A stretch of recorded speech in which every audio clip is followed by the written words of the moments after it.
You have a burning question about your supporters, and you have almost certainly been answering it with a guess. Did they prefer email or post? Did they find your newsletter too long? Why did that lapsed donor quietly drift away? Why do the loyal ones stay? Most charities spend years designing appeals around assumptions they have never once checked. And the strange thing is that the people who could answer every one of those questions are sitting right there in your list, usually quite willing to tell you if only you asked. A donor survey is simply the act of asking, and done well, it is one of the cheapest, most revealing things a small charity can do. This video is about how to run one that people actually finish and that gives you answers you can use, not a pile of data you never look at again. One honest note first. This is educational content only. We are not affiliated with any survey tool, and nothing here is legal or data protection advice. So handle people's answers responsibly and follow your own rules. Why ask your donors anything at all? Let us start with why this is worth your limited time. Because a survey can feel like a luxury when you are busy. Here is the thing. Every decision you make in your marketing rests on a belief about your supporters. What they want, what moves them, why they give, and most of those beliefs are untested. A short survey replaces guesswork with the actual words of the people who fund you, and those words are often surprising. You may discover they love the very thing you were about to cut, or that the appeal you are proudest of leaves them cold.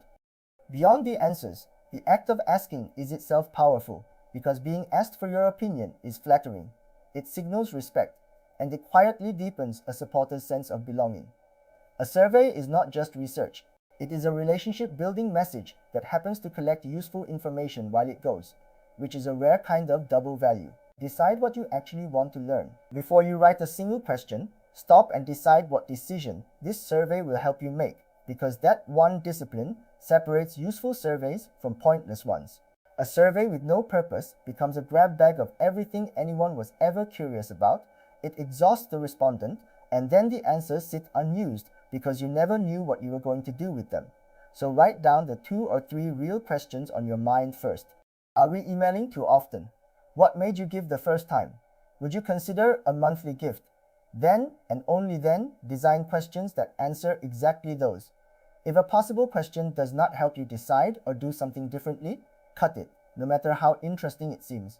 A tight survey built around a real decision respects both your time and theirs, and it is the only kind that actually changes what your charity does. Cut it. Keep it short enough to finish. The single biggest reason surveys fail is length, because every extra question loses you people, and a half-finished survey tells you almost nothing. Be ruthless.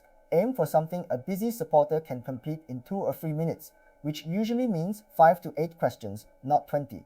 Tell people the length, honestly upfront, a 2-minute survey, and then keep that promise, because nothing burns goodwill like a survey that swore it was short and turns out to have 4 pages. Put the most important questions near the beginning, in case people drop off, and leave anything optional to the end. Resist the temptation to add just one more question every time someone suggests one, because those ones add up and quietly halve your completion rate. A short survey that 100 people finish beats a thorough one that 20 abandon every single time. Length is not thoroughness. Length is friction. Your campaign is worth asking. So what should you actually ask? Focus on the questions whose answers would genuinely change something. A few that reliably repay a small charity. Why did you first decide to support us? Because their reasons are usually your best future messaging in their own words. What nearly stopped you, which surfaces the friction you cannot see from the inside. How do you prefer to hear from us, and how often, which alone can rescue you from annoying your best people. What would you like to hear more about, so your content follows their interest rather than your habit? And the gentle, would you ever consider a regular monthly gift, which both gauges appetite and plants a seed? Notice these are about them, their reasons, their preferences, their experience, not about you. Avoid leading questions that fish for compliments. Do not you agree our work is vital, because they feel good and teach you nothing. The point is to learn, and learning requires honest questions, ratings, choices, and one open box. A good survey mixes a few question types, because each does a different job. Multiple choice and tick box questions are fast for the respondent and easy for you to add up, so use them for anything with clear options: how often, which channel, which topics.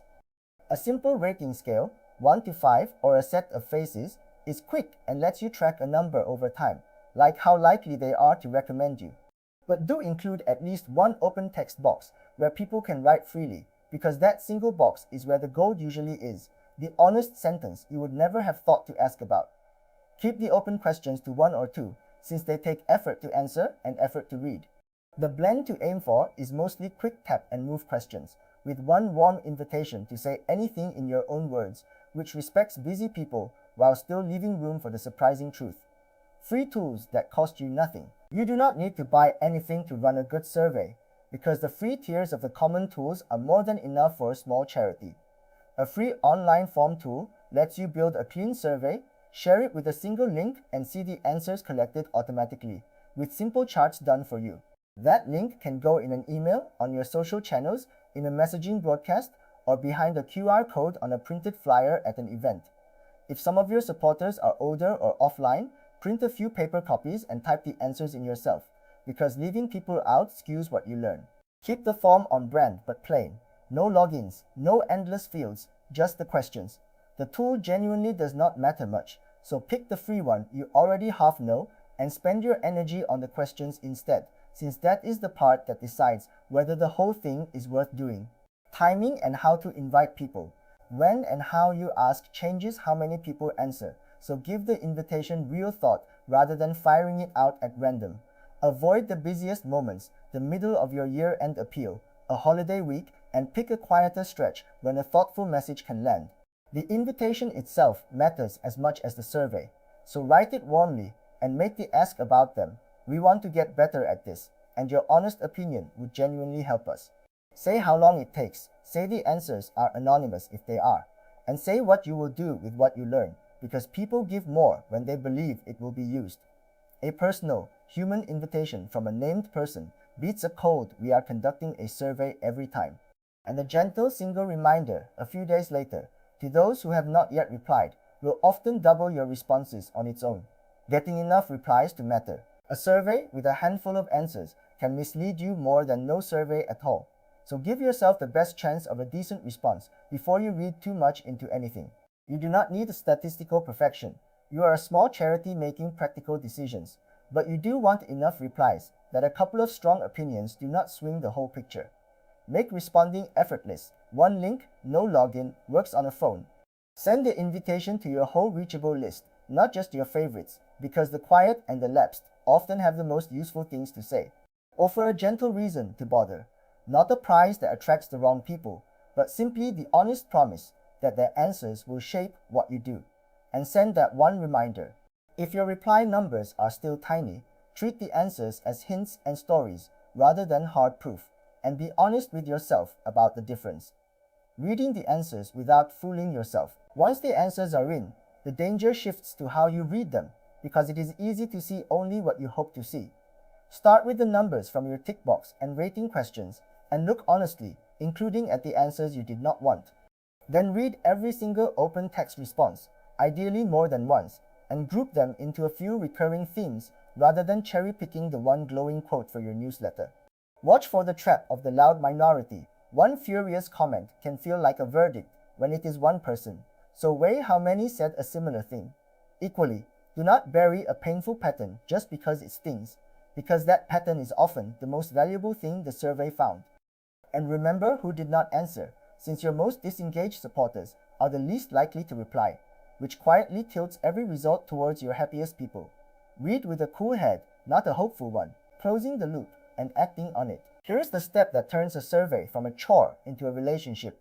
Close the loop. Go back to the people who answered and tell them what you learned and what you are going to change because of it. You told us the newsletter was too long, so we are shortening it. This costs you one short message, and it does something remarkable. It proves you actually listened, which almost no organization bothers to demonstrate, and it makes people far more willing to answer the next time you ask.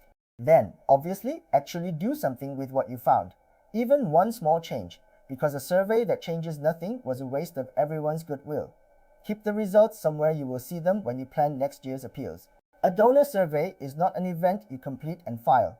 It is a conversation you started, and closing the loop is simply having the manners to reply. Quick recap. Let us bring it together. A donor survey replaces your guesses with the actual words of the people who fund you, and the asking itself deepens the relationship. Decide what decision the survey will help you make before you write a single question. Then keep it short enough to finish in 2 or 3 minutes, 5 to 8 questions at most. Ask about them, their reasons, their preferences, their experience, not for compliments about you. Mix quick tick box and rating questions with one open box where the real gold usually hides. Use a free tool. Invite people warmly at a quiet time. Send one reminder and aim for enough replies that a loud few do not swing the result. Read the answers with a cool head, and above all, close the loop by telling people what you changed. There is a quiet humility in asking, and that is exactly why it works. Most charities talk at their supporters constantly and ask them almost nothing. So a genuine, well-made question stands out as a mark of respect in a sea of appeals. You do not need a research budget or a clever tool. You need the willingness to hear an answer you did not expect and the discipline to act on it. So here is your simple start. This month, write down the single biggest assumption you are making about your supporters. Then build a 5-question survey that would prove it right or wrong, and send it with a warm, personal note. What comes back will change at least one thing about how you fundraise. Remember that everything here is educational only. We are not affiliated with any survey tool, and nothing here is legal or data protection advice. So handle people's answers responsibly and follow your own rules. If this helped, subscribe for more practical, honest charity marketing you can actually use, and take a look at the free written guide linked below. We will keep turning big, intimidating topics into calm, doable steps, one video at a time.